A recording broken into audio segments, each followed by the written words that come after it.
जोहार के सागुन दाराम सानाम गाते को और आसाई सानाम को नपाय तोगे मेना पेया। आदि दिन परे वीडियो बना तबना और आदि दिन खान आदि दिन के हुईना आदि दिन के वीडियो बन बना कदा तो तेहिं दो उनका समय नाम कदा जे नाते कटी वीडियो बना और फोन को बाड़ी लेन तिने वीडियो नाते ते बन बना कदा फोन को सराव कते आदि दिन हुई कना तो उन दिन ऑफ तहे कना से आदो उनका करा करा मने कते समय के बाñ नाम कना और तो समय नाम कते हम मिद बार दिन तुला ले गया उनका के तो उनका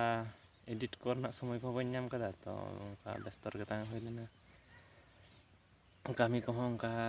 कामी बड़ा हुई कान थे और नितो हो हुड़ू इर कदाले तौल कदा जतो जो हुई कना और ओंडे जांगी कते ले दोहो कदा ओनागे तेहिं दो इदी लगे हुई कना तो दुड़ुब खने अदिन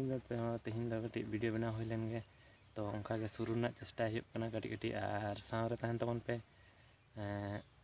उनका के वीडियो आगु रना चेष्टा हुआ तो ब्लॉग वीडियो जहाँ पे कुसिया गया तो नेल तबन पे और लाइक तबन पे और चैनल को जहाँ नवा नवा पे हिजुक कान तबना सब्सक्राइब तबन पे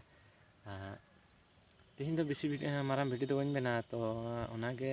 तेहिं चालू किदें तो उनका चालू रेगुलर दोहन चेष्टा तबना तो सावरे तहन तबन पे तेहिं दो इनके गे मा ताले जोहार सानाम कोगे।